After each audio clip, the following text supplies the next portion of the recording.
in the gate. And they're off. And a perfect beginning for Songbird. She came bouncing right out of there. Queen Esther is out in the middle of the racetrack. Carina Mia moving up down inside as Cathryn Sophia takes back. So Carina Mia will use that inside position, and she will win the run to the first turn. Mike Smith is content to yield that position, as she'll sit second now on the outside with Songbird. Just in behind those two is Disco Rose. Cathryn Sophia is edged out into the clear. She's fourth on the outside. It's about 3 lengths off of Carina Mia as they head toward the back stretch. Another 3 back to Landover Sea, and Queen Esther trails after an opening quarter in 23 and 4. So Julian Leperoux is going to try to get it done on the front end with Carina Mia. Shadowed outside by the champ. Songbird sitting second. She's only 3/4 of a length behind. Disco Rose, the long shot, just in behind those two. And Cathryn Sophia is going to follow the run of Songbird with a half-mile to go. The opening half was 47 and 3. So Carina Mia, Songbird still 1-2 as they begin to make their way to the far turn. Disco Rose is still close up. Cathryn Sophia well within striking range, and now Mike Smith makes his move. They head to the far turn with 3/8 to go, and now Songbird up to engage Carina Mia, and Cathryn Sophia, she's in with a chance. She's only 2 lengths behind the two. So the big three right together with a 1/4 mile to go. Songbird still under a hand ride. Carina Mia beginning to be ridden along a bit, and Cathryn Sophia now suddenly 3 lengths behind, but Songbird comes off the turn, and the champ has taken command. At the 8 pole, Songbird begins to stride away. Carina Mia second, Cathryn Sophia laboring back in third. Here she is, folks. Just a magnificent blend of grace and power as she comes to the finish. Songbird, a picture of perfection. Well, the champion delivered. They took her down to Parx. She took on Carina Mia, Cathryn Sophia.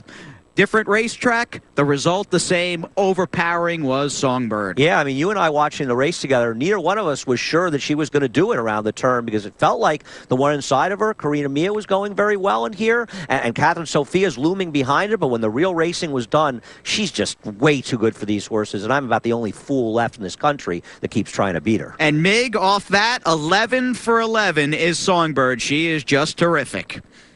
Yeah, she's spectacular, guys. I honestly thought she might have been in trouble down the back, so she didn't look particularly comfortable to me. You look at where Mike's hands were placed on her. He was kind of letting the reins slide through his fingers and pop her on the neck and let her run on, and she just kept coming. And I think they threw a big punch at her. I thought she answered more questions today than any other race. And again, I just wasn't sure she was particularly comfortable early in the race, but that's what champions do. They just continue to find ways to win.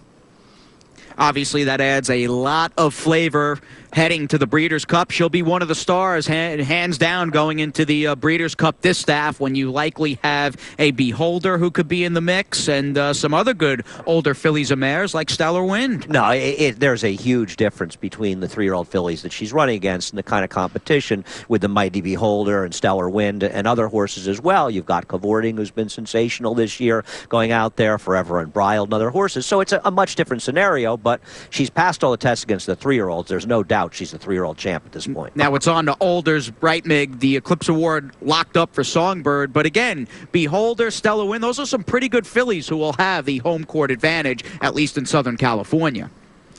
Well, they're very good fillies and mares. I mean, Beholder's still sticking around and getting it done. But, Songbird trains out there. She's won out there. I honestly don't think she was handling the park surface particularly well. So actually maybe going home to California will be a benefit to her. And I agree, though. I mean, she's going to have to step up her game another level. But I don't see any reason why she can't. I mean, she just answers every question with an emphatic yes every time. She's pretty fun to watch. She is special, and the streak now a perfect 11 for 11, an Eclipse Award, a Breeders' Cup Juvenile Fillies Trophy.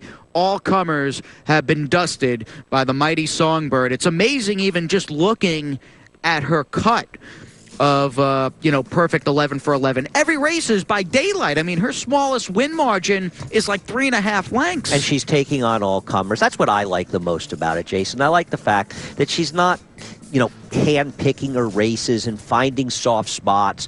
She ran the big races out in California. Then she comes east and goes to Saratoga. Then she goes back and comes back for this race, the Cotillion. They're not handling her with kid gloves. They are taking on all the big girls, and they're going to do it again in the Breeders' Cup. They're not afraid of anybody, and so far, no reason they should be. Well, kudos to Rick Porter, Jerry Hollendorfer. We saw assistant trainer Christina Jelm giving Songbird a little bath and some water there. And, of course, the iconic, legendary Hall of Fame jockey Mike Smith still getting it done. Perhaps the greatest, one of the greatest big race money riders of all time. She'll get the garland of roses. The Grade 1 Cotillion belongs to Songbird, and we'll be back on